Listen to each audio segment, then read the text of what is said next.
సాయి పల్లవి గారు ఇప్పుడు కొత్తగా యాక్ట్ చేస్తున్న మూవీ థాండేల్. అయితే థాండేల్ మూవీకి ముందు సాయి పల్లవి గారు లాస్ట్ యాక్ట్ చేసిన మూవీ అమరన్. అయితే ఈ అమరన్ మూవీ ఈ మధ్య రిలీజ్ అయ్యి చాలా పెద్ద హిట్ అయింది. అయితే అమరన్ మూవీతో సాయి పల్లవి గారికి ఒక మంచి హిట్ కూడా వచ్చింది.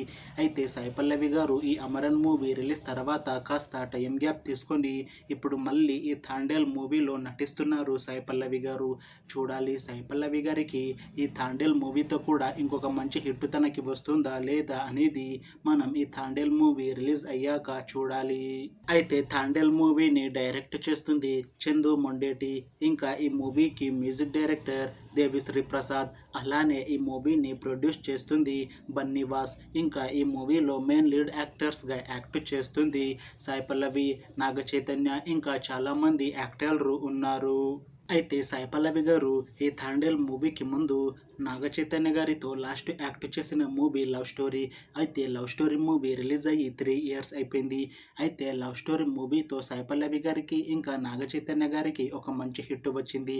అయితే సాయి పల్లవి గారు ఈ లవ్ స్టోరీ మూవీ రిలీజ్ తర్వాత 3 ఇయర్స్ టైం గ్యాప్ తీసుకొని ఇప్పుడు మళ్ళీ నాగ చైతన్య గారితో ఈ థాండేల్ మూవీతో మన ముందుకు వస్తున్నారు సాయి పల్లవి గారు. చూడాలి సాయి పల్లవి గారికి ఈ థాండేల్ మూవీతో కూడా ఇంకొక మంచి హిట్ వస్తుందా లేదా అనేది మనం ఈ థాండేల్ మూవీ రిలీజ్ అయ్యాక చూడాలి. అయితే థాండేల్ మూవీ టీం మాత్రం చాలా కాన్ఫిడెంట్గా ఉన్నారు. ఈ థాండేల్ మూవీ చాలా పెద్ద హిట్ అవుతుంది అని అంటున్నారు మూవీ టీం. అయితే థాండేల్ మూవీ టీం ఈ మధ్య పాటలని అలానే ట్రైలర్ని విడుదల చేసింది. అయితే వాటికి మంచి రెస్పాన్స్ వచ్చింది. ఇంకా ఈ థాండేల్ మూవీ చాలా పెద్ద హిట్ అవుతుంది అని అంటున్నారు మూవీ టీం. అయితే థాండేల్ మూవీని ఈ ఫిబ్రవరి 7న రిలీజ్ చేస్తున్నారు మూవీ టీం.